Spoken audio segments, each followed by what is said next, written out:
What's going on, guys? Stefan here with you, S&E's Garage. Our 2008 Elantra is already gone down the road to its new owner, and we're going to talk about it today.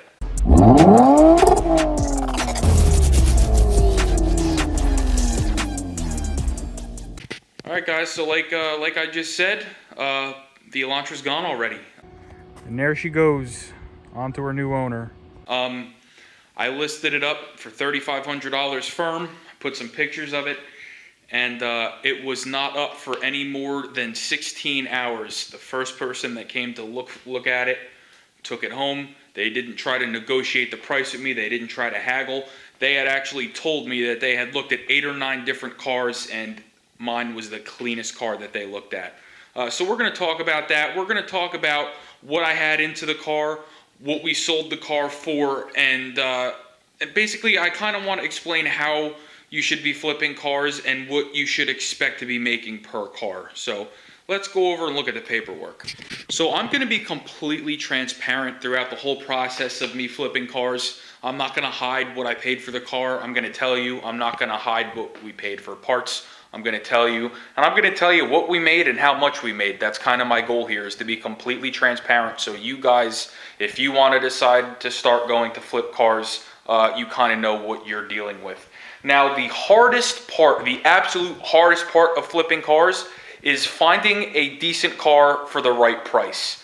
That's absolutely 100% going to be your biggest problem, is finding a car for the right price.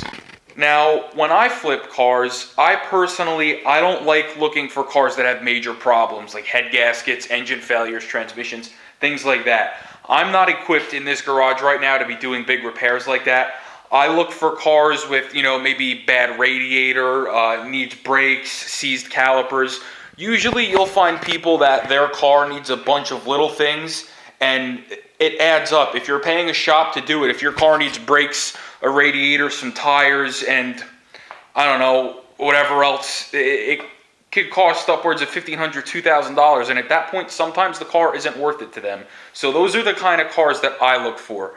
If you're more equipped to do bigger repairs, by all means, you could steal a car with a bad head gasket as long as you know how to fix it.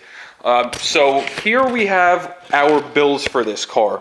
We paid $139 here at the DMV to flip the title into my name and to register it.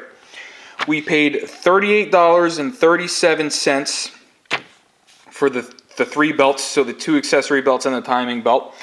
And then we paid $108.29 here for our filters, our spark plugs, our wires, and our end links.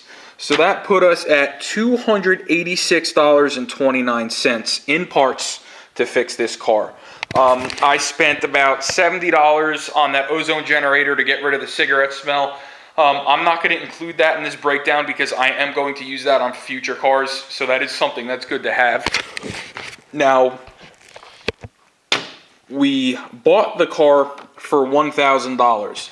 So in total, we are in it for $1,286.29. Now, we sold this car for $3,500. So we more than doubled our money on this car. And not every flip you do is going to be a grand slam home run like this. This was a great first flip to get me going. The way I look at it is, if I make enough money to cover my labor for the work that I'm putting into the car, I'm happy. Now here, I more than made, my labor. Yes, a timing belt is kind of a difficult job if you don't know what you're doing. I've done so many of those. I had that done in under an hour.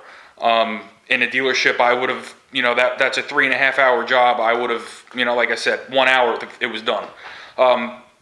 So in this case, like I said, we grand slam home run out of the park.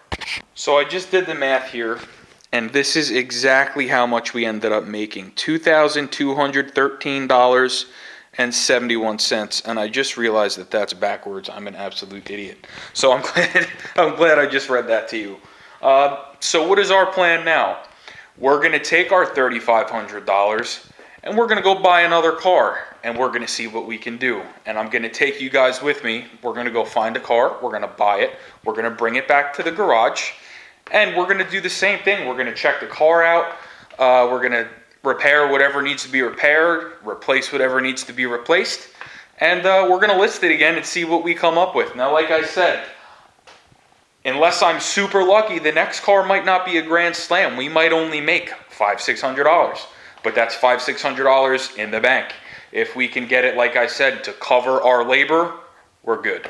So that's the way I like to do it. Please like, share, and subscribe. You guys watching these videos are making this possible. I purchased our last car with strictly YouTube income, and I would not be able to do this if it weren't for all you guys watching. So it is greatly appreciated. Like, share, and subscribe. Comment down below. Let me know what kind of car you think I should get next. I'm thinking maybe another Hyundai or possibly a Toyota. But like I said, comment down below. Let me know what you think, and we'll see you on the next one.